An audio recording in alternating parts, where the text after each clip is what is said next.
And we are live. Hey, everybody, how the heck you doing this Hi, fine guys. day? Steve Dotto here with April Woodcock, with Ian Anderson Gray. We have a party in the house in for Gray Matters Unscripted. How are you guys doing? Good, good. Happy Friday. Yes, it is Happy Friday. It is. Yeah. We took last week off for Good Friday, which it's Groundhog Day though. I can't. Can you really tell the difference between Friday and Wednesday? Or I was just about to say, kind of like, what day is it? I mean, yeah, it's not yesterday, and it's before tomorrow. There you go. That's pretty much it. You're looking pretty good though, Ian. Your hair is not looking too bad. I'm really surprised. I don't know what I was expecting it to be out here. Because I'm getting the chia pet. It's starting to happen. There's not enough. There's not enough hair product in the house for me right now. I had to go to the pharmacy yesterday to pick up a prescription, and my mother had asked me to get something, and it was in the hair aisle, and there literally was 3 boxes of color in the aisle. So there's a run on color and toilet paper here. Oh my! Oh my! Yeah, I've seen that, and you know, this was just at the time when I was about to pump out some new recordings for my YouTube channel and do all this video recording, and like my hair's going to be getting bigger and bigger. But you know, what can you do? It drives me crazy. April was really shocked because I was talking about this the other day. Like at this current season of my life, I get my hair cut every 2 weeks. But when I did my TV show, I got my hair cut every single week, and I literally don't feel right if my hair is not right. It's a weird place to be, but it has a major effect on my sense of well-being and my desire to get on camera. Yeah, go sit down. Well, you could do what a friend of mine. I don't know if you know, you've met Amanda Webb. Yes, we have met Amanda Webb. She actually paid a hairdresser as a consultant to teach her how to cut her hair live on Zoom. Yeah. So, probably not something I want to do, but I just think that's that desperate. It's a bad idea. There's a bunch of memes that are in this, but I think Farley's. Everybody's saying hi to Farley. There's Farley. Everybody is. I think we recognize what a bad idea that is, but I am looking forward to seeing the disasters that other people's hair happens to be as we go along. And my own Shannon wants me to let Sophie, her daughter, cut my hair, and I said, we're going to make a video if we do it, because I need to get compensated in some way. We're going to have to run ads against this thing or something, because that's funny if we do it. Well, we've got a good group of people. How the heck is everybody doing? Look, we have Amanda here, and Steve here, is Raphael's here. We've got Kevin Donnell is in the house. He just dropped me a note saying he's not feeling very good. I hope it's just something very transient and not anything that sticks around. Ray is here from, where was Ray from? I saw that. It's interesting how this from Kelowna. There we go, from Kelowna. So welcome everybody. Want to know? Here's our plan today, and the reason that I invited Ian Anderson Gray on board. He's a great singer. No, I'm kidding. Yeah, we're not going to sing. Although I did feel I will talk. I don't know. Did you see the video I posted on Zoom for voice teachers, Ian? No, I have to see that. I'm looking forward. But I completely stole it. You're the one that told me how to do it, and I stole it from you, and I did not credit you in the video. Why does that not surprise me? What a good friend he is. You can always count on Steve. Yeah, exactly. Yeah. I think it was expected, I think. But I want to talk, because I don't know about you, Ian, but now that we're down, we're kind of forced to sit down and create content because there's nothing else in our life to do right now. I also spend time starting to play with different tools and kind of exploring different tools. So I've been buying a few tools. Fortunately, Amazon, I guess, considers some of the tools that I consider to be essential, and they've been shipping them fairly quickly. But it got me thinking that I think a lot of people kind of want to just kind of, poke around and use their imagination with different tools. So, and I know that you keep playing with different things and trying out different things, and you have a couple of new products. So I thought we'd just share kind of what video tools we are enjoying using, taking a few questions, having a bit of fun here on Gray Matters Unscripted this week. So that sounds like a plan. Sounds good to me. Good. That's really good. So if you have any questions, post them in the chat. Let us know. We get the chat here from both people on Facebook and on YouTube. I can actually tell which platform you are coming in from. We're actually, for those of you that want to know, we're streaming today, and I know this isn't either Ian nor my favorite streaming application, but I kind of like using it. We're streaming today out of StreamYard, and both Ian and I both like using ECAM. But I'm not. You know what? Do you know why I'm not using ECAM, Ian? Because of you wanted to multicast? It's the multicast. It's not even the multicast because so what Ian's talking about is the fact that we want to be in both YouTube and Facebook with this live stream at the same time. And you can do it with a third-party add-on in ECAM Live, but you can't schedule it in ECAM Live. And so we like to put the schedule in so they let people know a couple of days in advance. And you can do that in StreamYard. But the guys from ECAM say that they're going to be able to do it soon. So I'm hoping that we will be as well able to do it very soon. Well, I don't know if you want to get into it now, but I actually use ECAM with StreamYard. I use the two together to kind of get around that problem because. So you're using it as a virtual cam?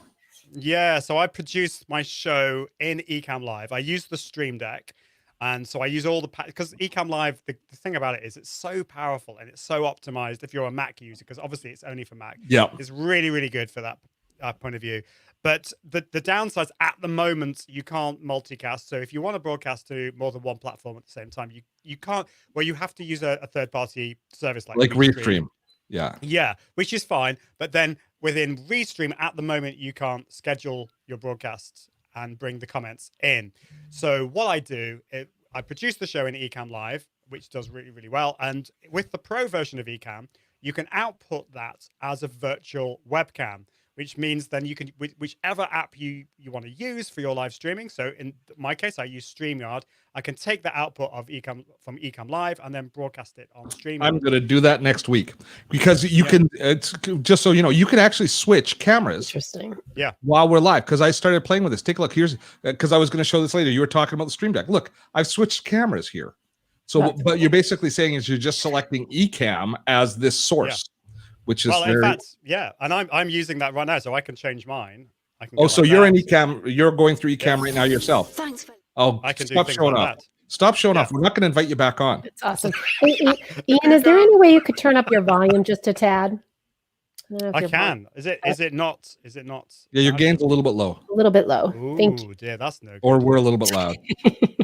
That's the limitation. Holy cow! Is that better? It's way better. I got to turn down my volume now. We go, or we're gonna get bleed through.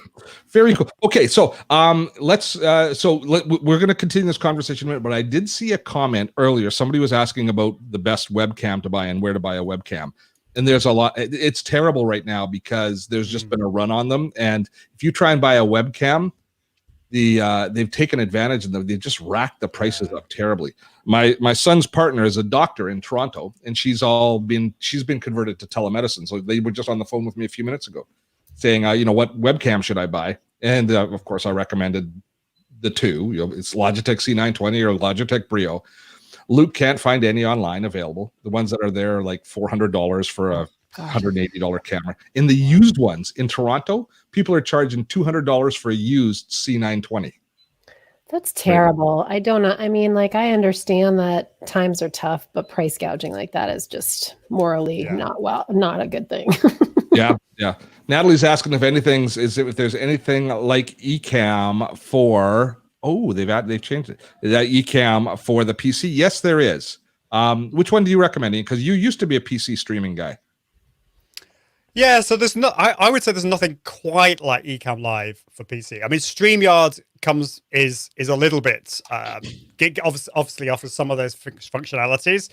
There's Wirecast is one option. So I used to use Wirecast a lot for all my shows, and then there's vMix is probably the most powerful one for PCs, and that's what all the kind of the mega professional streamers use that. The thing about vMix and Wirecast, particularly vMix, is I don't know what your experience has been, Steve, is that they're quite a high steep learning curve, and I find them a little bit clunky in places, but they do pretty much everything. OBS, yeah, OBS. You've got a course on OBS, which is a good place to start if people want to do it. And maybe that's how I started. I started with OBS Studio, and actually, it's the good thing about OBS Studio. It's free. It's really flexible. Just the downside with OBS Studio. So it's free. It works on Macs and PCs, but it doesn't. You haven't got the facility directly to bring in guests. You have to use Skype, and you have to then share your screen and bring them in manually. Which is what you have to do in ECAM as well. You do have to use Skype to bring in guests. currently. You do, but it's less. At least with ECAM, it's one click button and it does it all. And they're changing that. They're yeah. actually working on upgrading it. Yeah. I drop a link in for your course. Grab a link for your course, because Ian does have a nice course on OBS. But here's something that I think that everyone should understand. So we're talking about live streaming tools here. StreamYard, which we're using here, and there's a few other. There's a few others that are browser based. They're the easiest to use. They have the least features, but they're the most approachable. They're very easy to use. So there's this one. There's StreamYard. There is BeLive. There's one other one that I'm missing the name of, but it'll come to me in a moment. They're very simple to use, and they're the lowest barrier for entry, and anybody can figure them out. Literally anybody can figure them out. Dead simple. And as you can see, even by our broadcast now, you can do a great job. The next level up are dedicated applications, which are actually switchers, which is a very technical thing. They're designed to pull sources, multiple sources, and then determine what's going out to the broadcast feed. So Wirecast is a broadcast grade switcher that you could do a live sporting event with multi-cameras if you wanted to have it set up that way. OBS is an open source version of the same thing. vMix is a Windows only version of the same thing. So there's a degree of extra complexity. ECAM itself is the same thing. There's a degree of extra complexity in them, but if we were to hierarchically rate them, the browser-based ones are dead simple to use. And it's a great place to start. It's where I would advise you to start. If you do feel you have a little bit of technical ability and you're on a Mac, ECAM is a joy to use and a joy to discover how it works. And then the other ones are the same kind of power, but a little bit more complex. So I think that kind of sets did I set the hierarchy right, do you think? I think so, yeah. There's loads of different ones depending on what you want to do. And there's mobile only ones as well. So the Switcher Studio. Did you mention Switcher Studio? No, I didn't mention Switcher Studio. I've never used it. Have you used it? Yeah, I have. It's great. So Switcher Studio, just to let you know, it's for iPhone on iPads, iOS only. And so it's basically allows you to produce a mobile live video studio. So if you've got loads of iPhones around the house, loads of iPads, then you can basically make every device a camera. And the other cool thing about it, it's got some really cool features like you get on the more expensive versions of vMix and Wirecast, in that you can actually set that every single iPhone and iPad will save the video from that one camera. So when it comes to repurposing, you can actually take all those different camera angles and repurpose it differently afterwards. So it's pretty cool, but it's mobile first, which isn't always everyone's way of working. Now, Michael has a good question. Michael's asking, if we have YouTube and Facebook Live simultaneously, how do we keep track of the comments? And that you'll find a big difference in the different applications. Both ECAM and StreamYard, and I think they all gate or gather together all of the comments for us. I wonder if I screen share, if you'll be able to see my screen. I'm going to try it. Let's see if it actually will show it. I'm hoping it will. Okay. Yes, you are. You're getting it. So you can see here. This is, sorry about you're going to get the tunnel effect.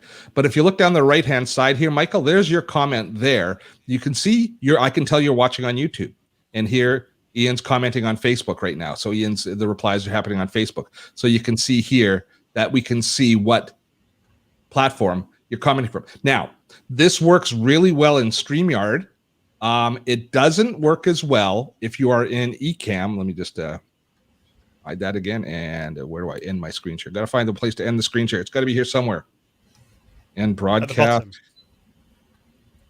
Stop screen share. There we go. It was the same button. It changed from start to stop. I should have noticed that. It doesn't work as well in ECAM because the browser-based ones will gather all the comments. So April can actually see all the comments. Ian can see all the comments where they're coming from here in StreamYard. If we were in ECAM, only the host could see the comments and see where they're all coming from.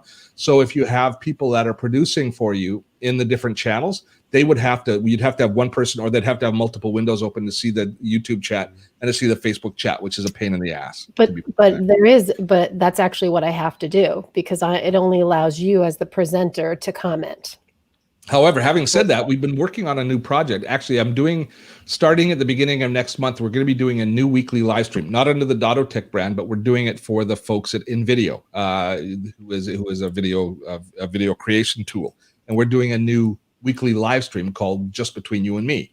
And what we're doing with that is they're creating a web page that we're going to drive all the traffic to that has our live stream embedded in it. And then they're pulling the chat into that page. So everybody they won't be viewing it on Facebook. They won't be viewing it on YouTube, although they could watch the streams. But if they want to comment and they want to engage, they have to come to the landing page where they can engage in the chat. And then we're just going to use, I think, a tool like Discord or something like that for them to have the conversation. So there's a couple of different workarounds depending on how you want to build your community and use the live stream. That sounds cool. Right, but like Ian, I don't know, is there, you use StreamYard, so are we missing something on the comments here? Because Steve is the only one that can post him, and he's the only one that can comment to them. So I can see them. Oh, you can't comment back? No, we can't. We can't. So I have YouTube open and I have Facebook open, and I'm commenting back and forth. That's a pain in the derriere. What I'm interested in. So I don't know, April, whether you've tried this, but I wonder whether if you were to log into Steve's account, can there be two hosts at the same time? StreamYard, they send you a key to log in with. It's a bit different. It's a bit difficult. Yeah, I'm not too sure how that would work. That could be problematic. Well, so my church, local church, I've been helping them with streaming their services, and so we're using StreamYard for that. And so what we've done, because there's effectively 6 of us that are on the live streaming rota, and so what we've done is set up an email forwarder. So it's something like, I don't know, StreamYard at the name of the church domain name. And we're all on that list. So we all get the code that StreamYard sends out. Okay. So that's one way around it. You've got one level up from me. I've got the 2 stream level. You must have the 4 or the 5 stream level. The $59 a month as opposed to $14. Well, so the church just has the 2 stream level. I personally have the upper level because I find the use in streaming to more than 2. But yeah. Okay. And so can everybody comment when you have it that way, or no? So no, that's what I was interested in, whether you had logged in. So I wonder whether I'm going to try this after this. I'm going to see if more than one can be the host and interact, because that would be really useful. Right. The one downside, I don't know whether you found this, Steve, but so when you comment on StreamYard, you can only comment and it goes out to all the destinations. I can't reply to one person, unfortunately. Oh, okay. No, you don't have private chat. No. Yeah, but I can't mention somebody, on there like you can on Facebook. Yeah. Hike 1956. I wonder if they're in the gray zone. Hiker 1956 says ECAM or ECAM, I don't know how do you want to pronounce it, is good for use on your iPhone or Android phone as a webcam until the price comes down for dedicated webcams. I bought ECAM. So ECAM is an app that you can buy at the App Store that converts your phone and it allows you to use either one of the cameras over Wi-Fi as a webcam. And it does sound like a fantastic option. Have you tested it, Ian? I haven't, but I've heard differing reports on this. I've tested it. I bought the commercial version. It's not very expensive. It's $10.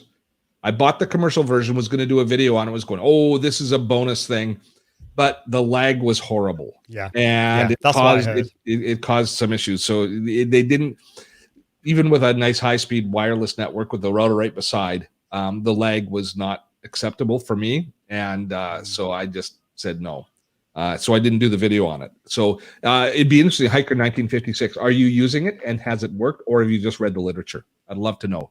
Tell us in the comments. Good. We've kind of gone down the webcam rabbit hole. Regarding webcams, Mark says. Well, the other interesting thing that you could do is if you've got an iPhone and a Mac, you could plug your iPhone in via to USB. Load up QuickTime and have your camera there and share your phone screen. So I know ECAM Live does that kind of thing. That's a bit of a hack. It's a hack, and for the people that are in using like Ali, my son's partner, she needs to be able to be in an app like Zoom. She needs to. So I think that the technical steps to be able to gate it into that would be arduous. So you and I are fine, right? We'll figure it out. We'll have, we'll use you could also use your DSLR with a cam link, or sometimes the DSLR can come straight in and be used that as a webcam. That's another option.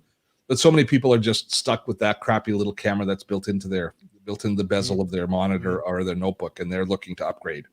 And so that's a big challenge. Let's talk about some other tools now, some other things. So let's move away from the live streaming stuff and let's look at the production. And you're doing a podcast regularly now, Ian?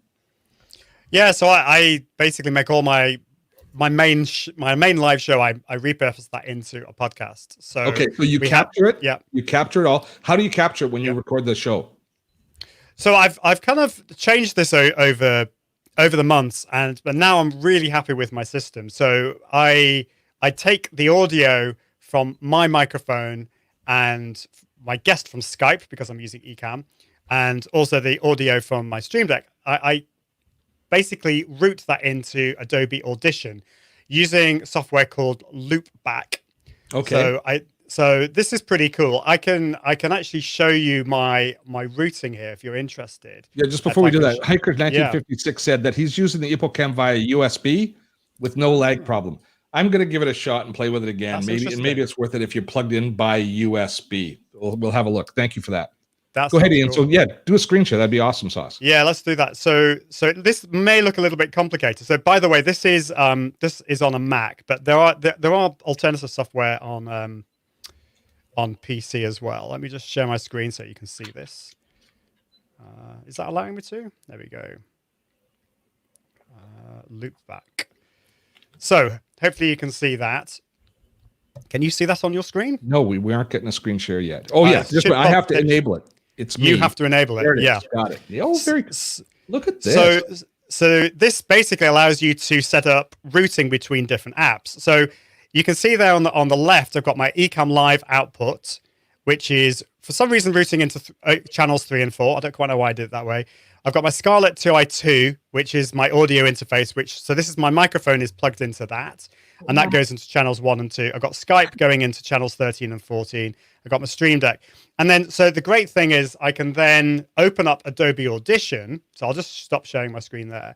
And then I can then select for each track can have a different channel. So I can record my guest, myself, all on different channels, which works really, really well. So you're doing that rather than using Skype call recorder, recording the call and then splitting the tracks using their tools later.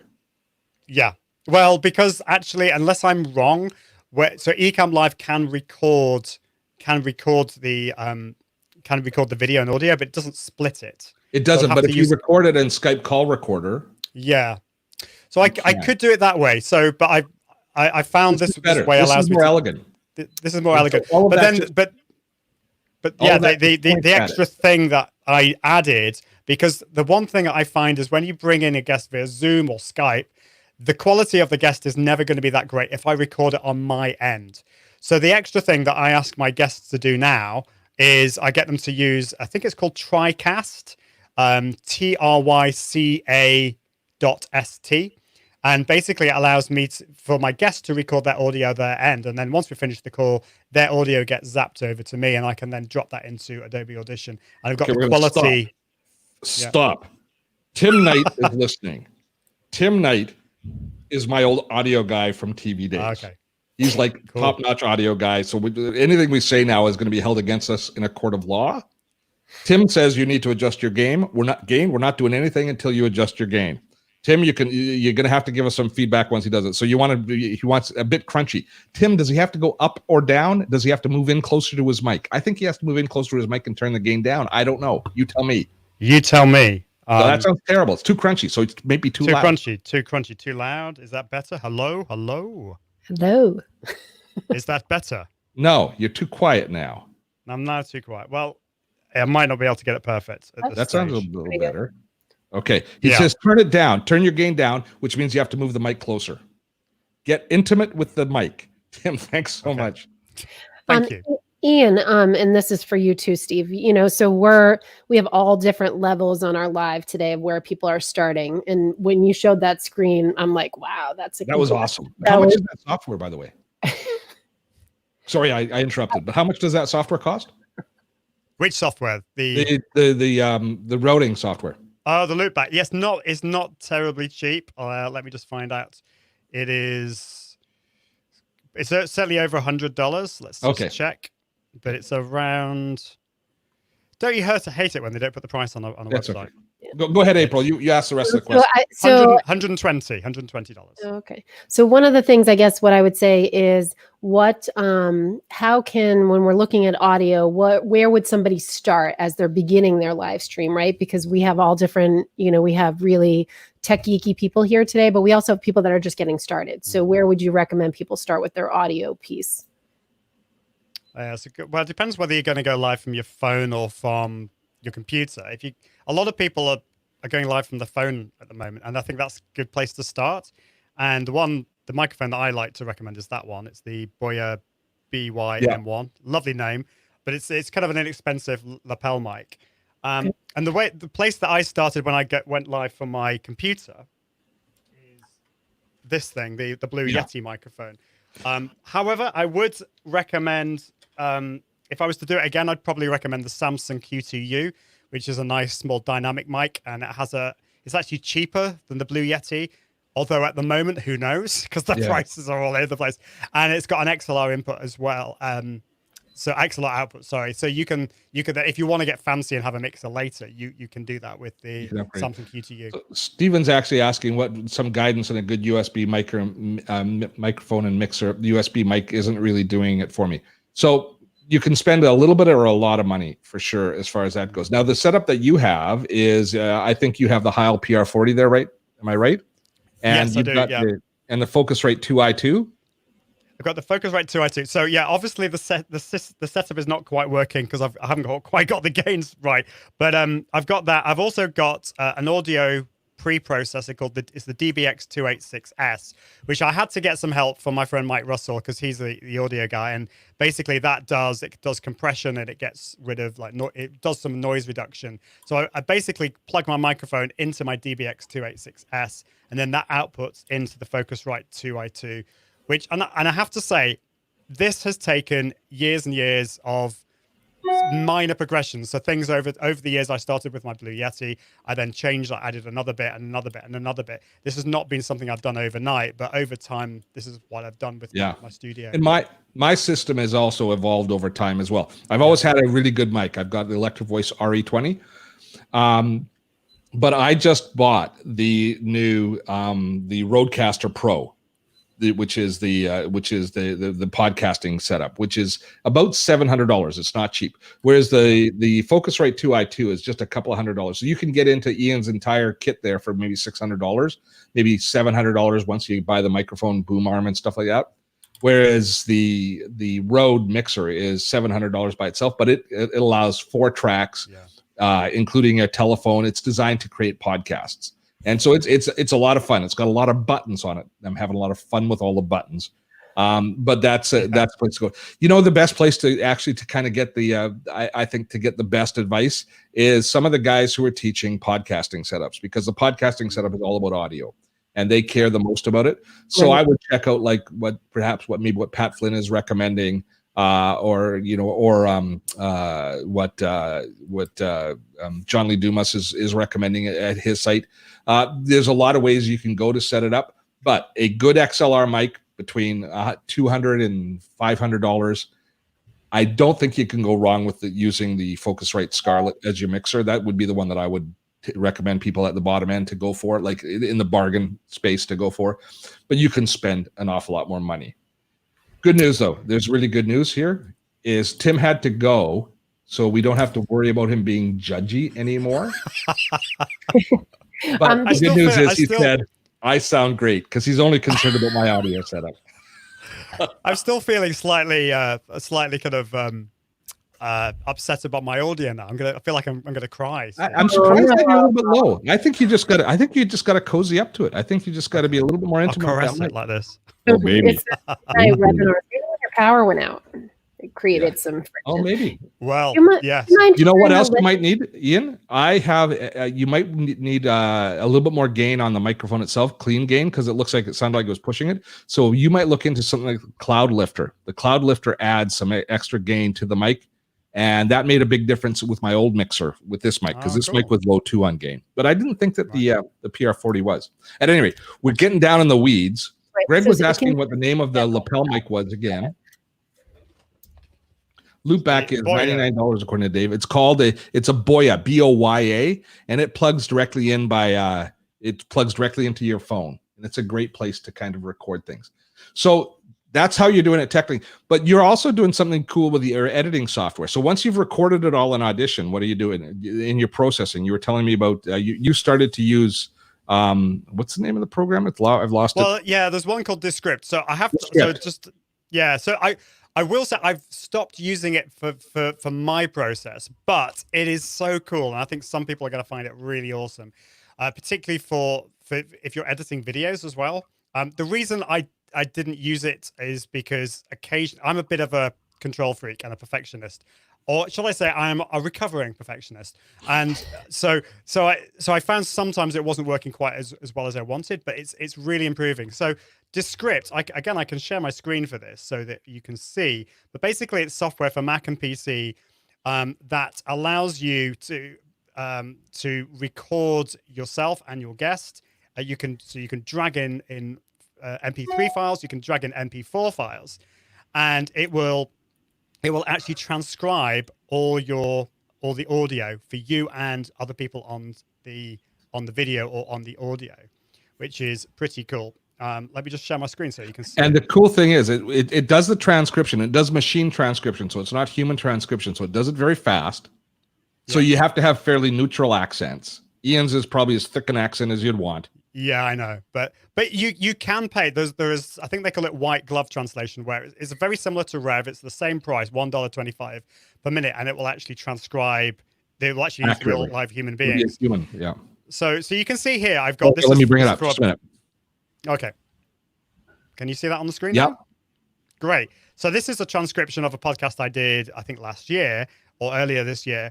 And so what I can do now, this is on edit mode. So I can now, for example, I want to change, maybe I want to change that. So I can now remove that word. So it says I'm very, and we're going to, and then I can just change. If there are words that I want to delete, I can just delete them. And then that will delete it actually from the waveform there at the bottom. Now, does that work for the different mouth sounds you make, swallowing, coughing, voice breaths, that sort of stuff? Yeah. So what you can do, so you can actually go here and you can ignore. So you can, where's it gone? You can delete filler words. You can ignore or delete filler words. So there's the things like and yeah. So that's pretty good. Although occasionally I found it didn't always do it perfectly. But you know, if it just does 80%, yeah, it's going to make you sound way smarter. Absolutely. And so you can also do that. You can find all words. So say you said the same word and you want to remove it from everything. You can just find and replace all those words in one go. And the really just unbelievably mad thing, which I haven't had the chance to test yet because it's not been released fully to everyone, is this. It's called Overdub. And this gives you the ability to add in, maybe you forgot to say something, you missed out a word, you can actually add that word in, and somehow using some kind of voodoo magic, it will actually put in that word in your voice. Oh, Adobe demoed that stuff a while back, that technology, and that's terrifying technology. I know. And they've said that you have to sign an agreement that you will only ever use it for your voice, but we're good. Yeah, we'll see what's going to happen with that one. Because I was about to make you do the best endorsement ever for me. So this is called. So the name of this product is Descript. Descript. I keep going to Discord. Descript, and it is licensed. So it's what is it, like $20 a month, something like that? So actually I actually downgraded to the free version. So you can use it for free, which is pretty good. But the paid version gives you a certain number of hours of the transcription every month. So, and it's actually the free version gives you pretty much everything. The producer gives you gives you the transcription. It also, so the other thing which is amazing is that it will allow you to download it into Adobe Audition format, and so you can actually import it directly into your software. And of course, the other thing is, so you edit for length in Descript, and then you export it and you sweeten the sound in Adobe Audition afterwards. Yeah. You don't have to, but so they're trying to appeal to everyone. So for those who don't want to worry about any of the really geeky software out there, then you can just use Descript for absolutely everything. But for those who want the control, then you can download it into any of those formats. And of course, it works for video as well. So you might actually want to just put a video in and just kind of edit out the words, and it will do that for you. So it's pretty cool. And yeah, the paid version is only $10 per month. And does it work in French, multiple languages? That's a really good point. I don't see why not, but I have not tried. We'll have to find out. That's worth looking at. And you can export it into. Daphne asked if it works with Camtasia. I don't know if there's a direct integration, but you can certainly export the video and then import the video later. Yeah, so you'll be able to. Yeah, download it as an MP4. I can't remember exactly what those features to be able to export into different file formats. You can export it as an MP4, MP3 in the free version, but if you want any of the fancy exports, you need to go on the paid version. But it's $10 per month. Yeah, it's very inexpensive. It's very good. No, I haven't used it myself, Carl. But I've been looking at it and I'm very intrigued by it. Currently speaking, so that's the process you have. My podcast producing process currently is I record directly through my sound card through the Rode Podcaster into a tool called Hindenburg. And you haven't heard of Hindenburg, have you, Ian? I may have heard of it, but it doesn't ring. I haven't looked into it in any detail. So imagine I know nothing. I'll open it up. Hindenburg is designed. Let me just open it. I'll get a file open here so you can see the. I'll just open my last podcast. There it is. So let me do a screen share here, and so Hindenburg, as opposed to Adobe Audition or any of the other audio packages, most of those packages are kind of multi-purpose, but they're designed to work as well for music as they are for the spoken word. Hindenburg is designed from the ground up as a radio tool for radio, for doing documentaries and for spoken word. So it's optimized for that in a variety of different ways. So I'm going to just screen share with you right now. And let me jump over. And do you see that? Yeah. Okay.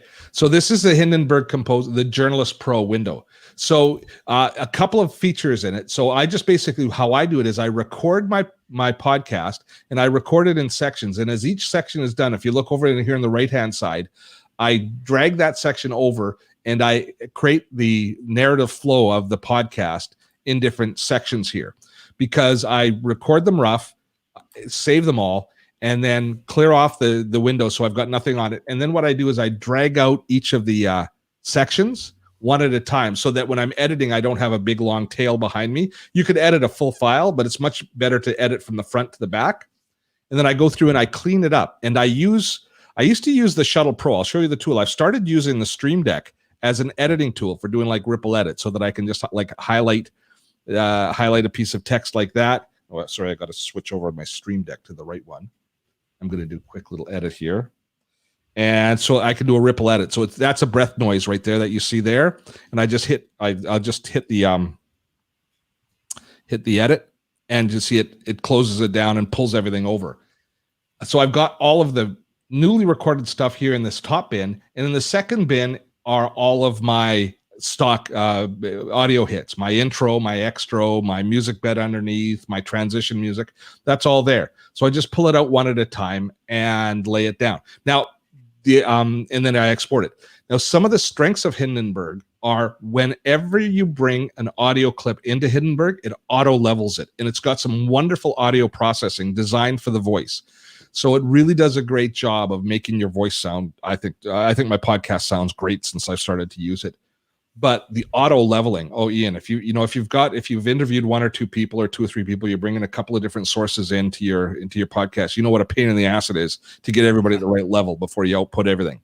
Hindenburg does a brilliant job of auto leveling everybody, and then the ability to be able to kind of work as almost like in a word processor environment where you've got these different clips, different snippets of text or audio that you bring in and edit them as you put them together. They've done a really great job of it. They've also got a version that's designed for creating audio books, so it handles all of the administration really nicely as well. So that's Hindenburg. Well, just an FYI, Descript does not translate in foreign languages. Thank you. Good. That's a shame. So that would be, but you could still do the same thing as you're doing. You could take it out of Descript, bring it into Hindenburg, and then do your final editing there as well, and then use all of the processors and all of that sort of stuff to get the output. Not like I like adding a little bit of bottom end. I use a compressor on it and stuff like that to sweeten the audio a little bit.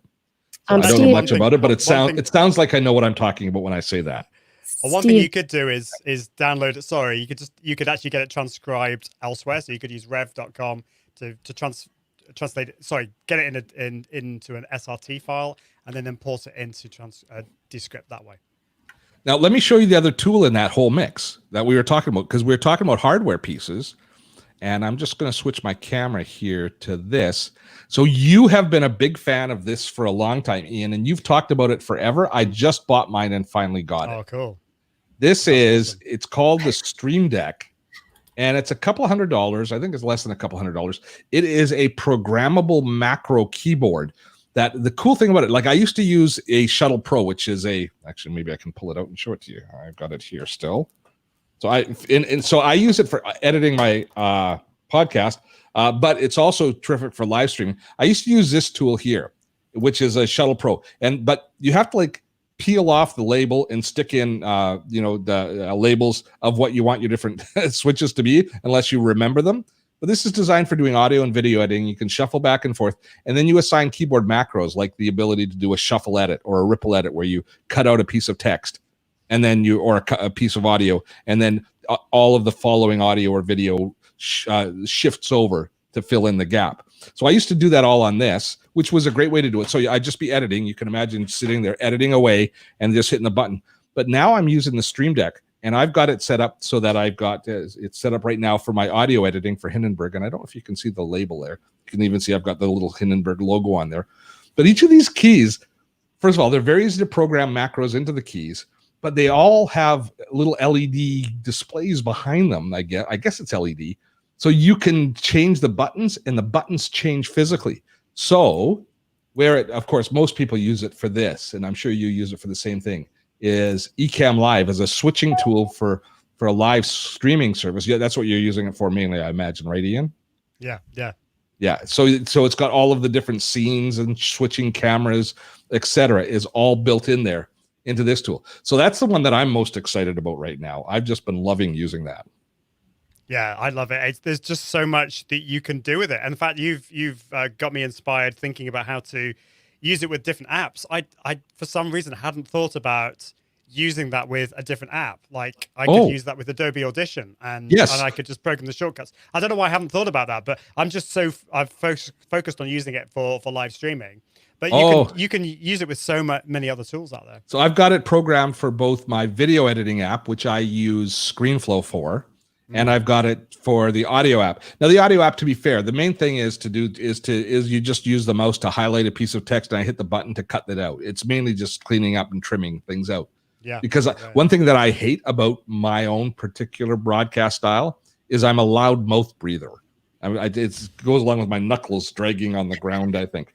But quite often, as I'm thinking, as I'm recording my podcast, I'll do I'll do that big dual intake, and I always start with my mouth and end with my nose. And when you're listening to, when you only have the audio to listen to, it is freaking disgusting to listen to it in a podcast. Like going, oh, you disgusting person. But you can see the form, you can see the waveform. It's super consistent. And so I basically go through and I clean all of that crap out of my podcast all the time. It takes almost as much time as the whole podcast. And I wish I could stop doing it. But you need to pay somebody to, like, I don't know, create some kind of algorithm that just goes through and just looks at the waveform for that particular thing. Well, that's what I was asking about. That's what I was asking about with maybe Descript can do it. Maybe it will. Well, you should test it out and let us know whether it works with your heavy breathing. That's right. Yeah, it might just work. Hindenburg is a hard one to search. All you see is burning Zeppelin. Just search for Hindenburg audio. Yeah, and it's not a cheap app. It's a couple $100. Yeah. Links in both sides. Yeah. Oh yeah, Peter's pointing out there is a Stream Deck mobile app. I've never used it, but you can load it onto your smartphone. Is it just for iOS? I think. I think it's for Android too. I haven't checked. It's not mega cheap. It's like $24 per year. You have to. It's an annual subscription, which I think is, at least with the Stream Deck, it's yours for life. Yeah, Steve, I'm sorry. He just bought the Shuttle Pro, and now I'm showing him again. That's blame the virus. You know what? I never would have bought the new Stream Deck if I didn't have so much time on my hands. I literally, like, I was depression shopping. I was sitting here depressed about everything going on. I was looking through.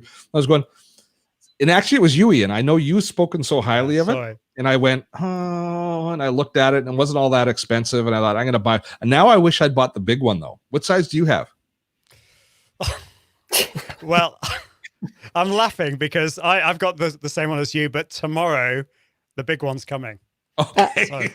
So the big one's not cheap. It's like $350, and it's got 32 buttons. Yeah. This little one only has 15 buttons.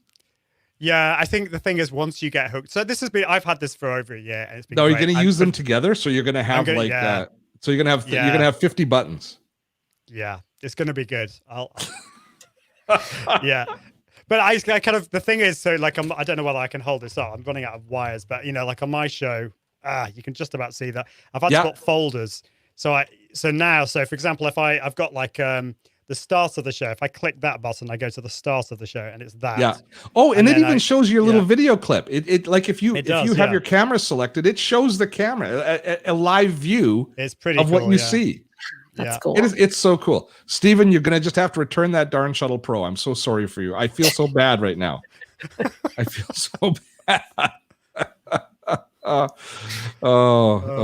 didn't know about it because it's the Shuttle Pro is designed as an editor, as an editing tool. So that's why I thought of it for audio editing. But when I bought the Stream Deck is designed as a live streaming tool primarily. That's its thing. And when you look at all of the settings for it, they're mainly relating to live streaming. But if you're a Photoshop user, all of the keyboard shortcuts and the thing is that there's a thriving community of people designing the icons for it. And you can actually have you bought icon sets for yours, Ian? No, I haven't. I bought an icon set. It's not great, but you can buy icons. So you can program your own, but some companies like ECAM have actually got, they've built their own icons for it as well. That kind of relate to the overall look and feel of the application itself. And the other thing that you can do is you can program them for audio buttons. So I don't know whether you can hear this, but I use this on my show. So you can play buttons. Yeah.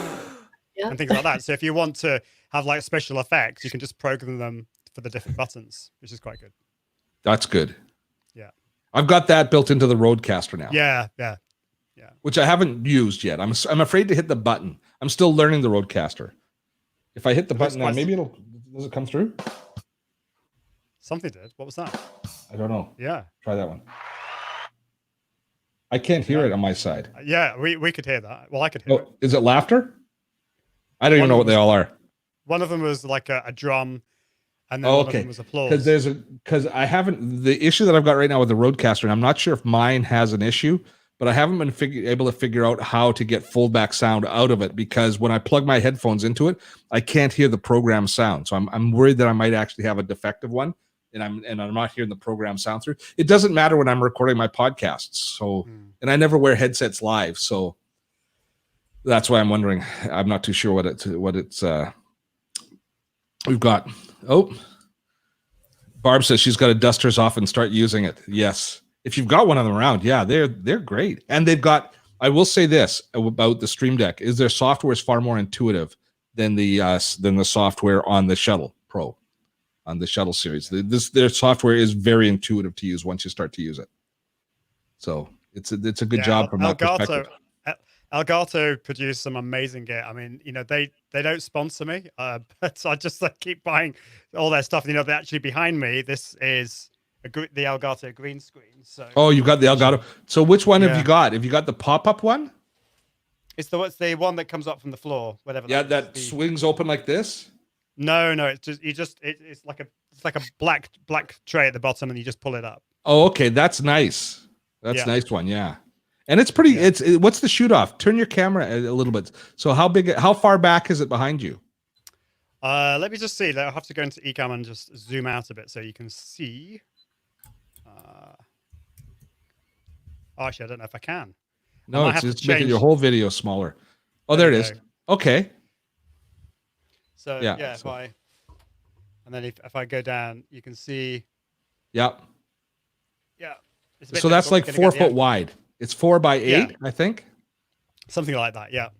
Yeah, and what lights do you have on it? Do you have special lights on it, or just So I've got got a light. This is the newer LED light over there. I've got one over on there, either and side? then, Okay. and then I got one right in front of me up here. So I've got three. Lighting is something I still need to work on. I We think I all haven't do. quite got it right, but again, like Elgato do the key lights. They're really expensive, but I really like them. They're around.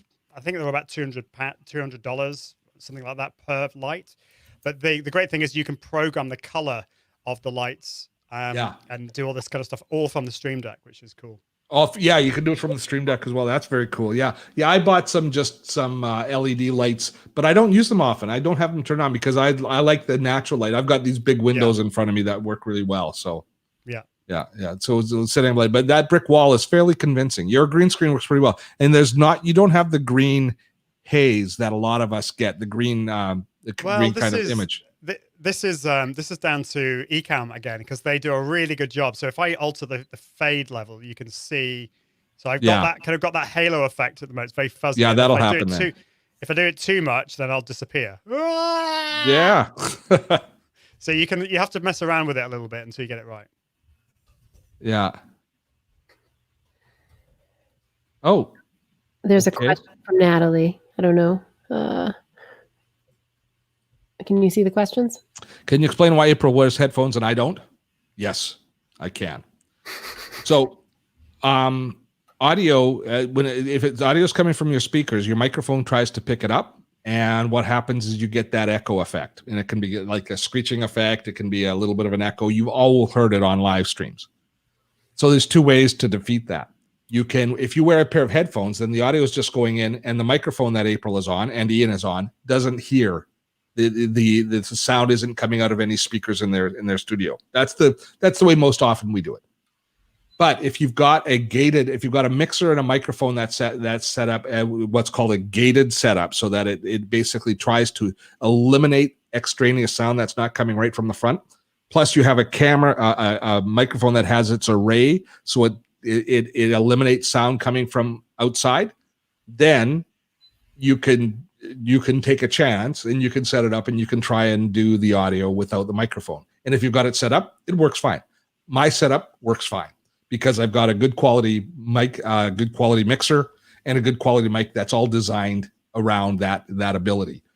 If I had another microphone, it might not work as well. If I had one that liked to listen to everybody around, it would hear the audio coming out of my speakers and it would create that echo. So yeah. So good stuff. So apparently somebody said, "Oh, I won't even bother." It's not in. We said we're going to talk about audio and video tools, and he says nobody's interested. Well, I think people are interested, so we will just. And he said bye. So we're interested. Of course, I'm interested. I love seeing Ian's setup. I love seeing people's setups. Steve is inspired. He's had a very geeky week with this new tool. What were we on yesterday? Oh, you showed it in B School. I believe you even showed it in Webinar Wednesday too, didn't you? I don't think so. I'm not too sure. Yeah, he's very excited about it. One day is blending into the other. Don't ask me to excited to talk to you about it because it's another tech geek to another tech geek. Absolutely. Oh, just a minute. Farley wants to go outside. I'm gonna let Farley out before he starts scratching at the door. Go ahead, Farley. We don't want that, do we? No. Farley's been pretty good today. We've done several live streams this week, and he hasn't once started licking himself behind me. So I consider that a win. I'm not kidding. It often does happen. The best is when I'm slacking Steve, and he's like in the middle. I'm like, Farley, it's been going on for like 10 minutes. Oh yeah, when we're doing our webinars, she'll be sending in my Slack, and I'll be focused on what I'm talking about. I won't even be paying attention to the Slack feed. When we try and use Slack when we're doing a live event, we're trying to use Slack as a back channel so that if anything's going on, we can let each other know without letting the whole webinar know. But of course, I'm not paying attention. So there's Farley going, diving in deep. When was the last time Toolkit was updated, Steve? Our Toolkit? Oh, I don't know. Last year. Okay. I should probably go through and update the tool. We've got a document, a list builder, and that's a toolkit that that we do. So let me just think if there was any other tools that I wanted to talk about. I wanted you to share the audio tools. I wanted to talk about the live streaming, what's happening with the live streaming stuff. We've been doing an awful lot with video conferencing. Actually, next week on Webinar Wednesday, for those of you interested, we're going to be talking about video conferencing tools, but I don't have the energy to talk about them right now. It's too much work. What are you using? Just out of curiosity, what are you using for your video conferencing, Ian? Zoom. Zoom, yeah. Yeah, I mean, I know there's been a lot of controversy about the whole security side of things. My view on that is that yes, they have had a lot of security problems, but they are the biggest conferencing tool in the world at the moment. They've had so much focus on the tool, and loads of people have been looking at that, and they have actually responded really quite positively. So I'm kind of happy with using Zoom. It's pretty ubiquitous, and so I'm carrying on using Zoom. Okay, David, you're asking what version of Hindenburg? I use Journalist Pro. The Journalist Pro version is the one that I bought and that I have. So that's the one there. Here's the thing that impressed the heck out of me. I will talk about Zoom for a second. Is first of all, the most of the issues that people are talking about are really a tempest in a teapot. They relate to such a small percentage of the population that they certainly aren't worth the amount of energy that we've used to talk to them about.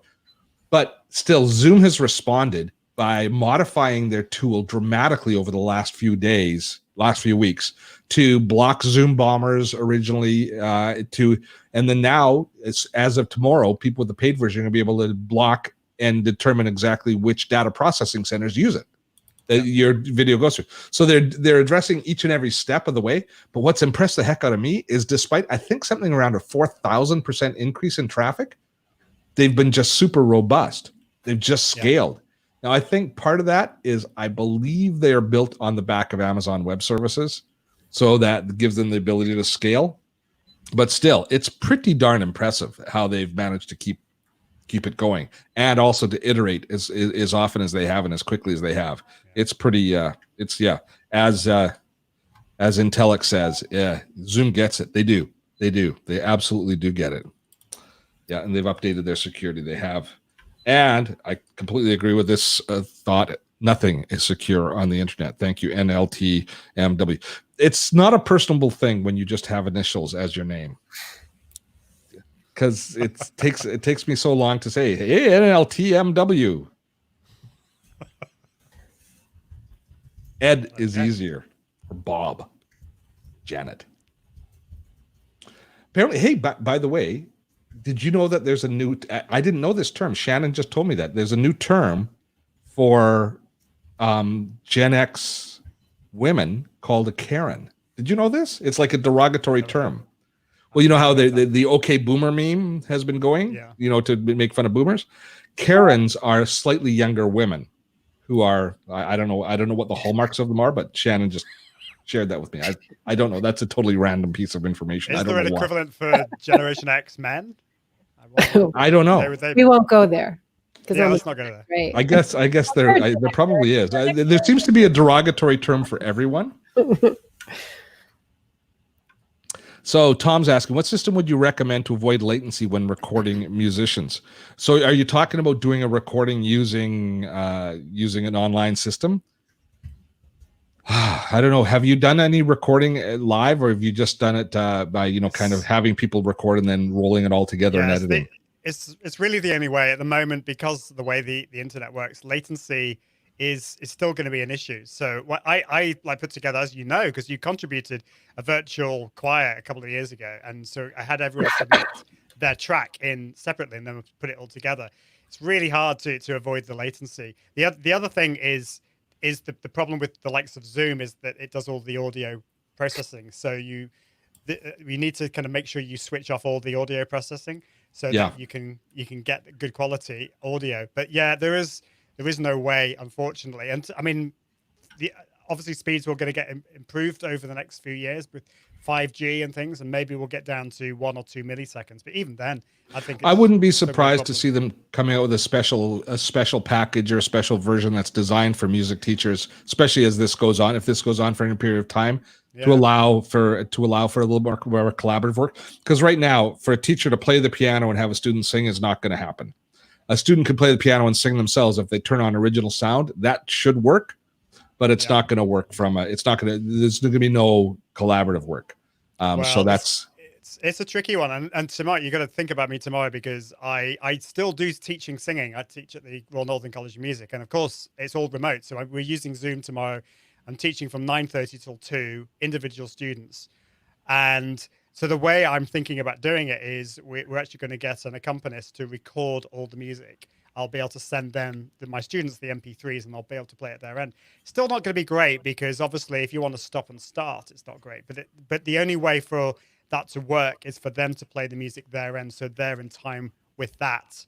I can't play my end and sing, and they sing, because it's all going to be out. Yeah.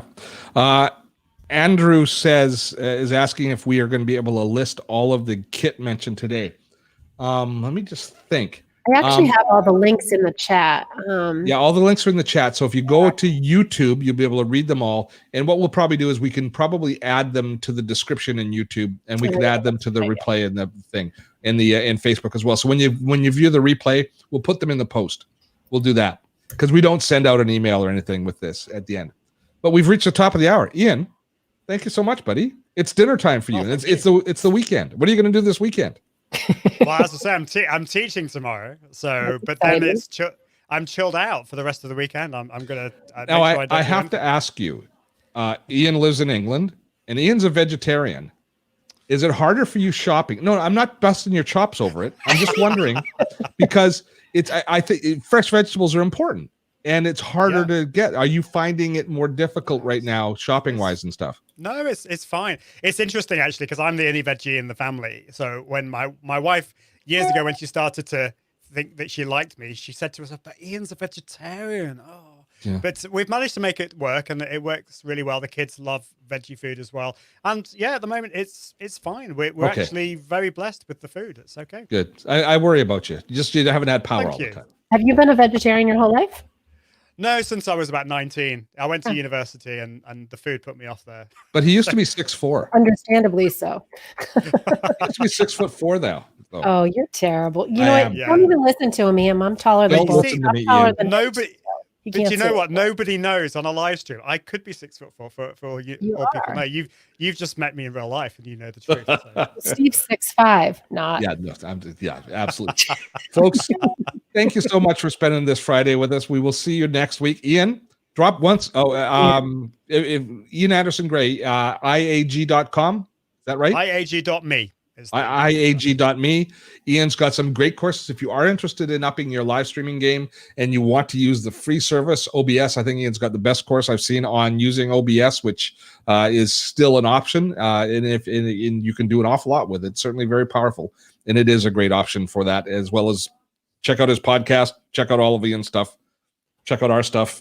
Rockstar. Have yourselves a great, safe weekend. I hope that you found this to be entertaining today. I know the person that didn't is gone, so the rest of you, I've thoroughly enjoyed all of the feedback from all of you. As usual, you guys make it. You guys, no matter how bad a day we're having, when we go live with our community, I always end up feeling better. So thank you for helping lift my spirits today as well, and especially thanks to you, Ian. Say hi to your lovely wife and kids. Thank you. Thanks, April. Until next time, everybody. Have fun storming a castle. Bye, guys.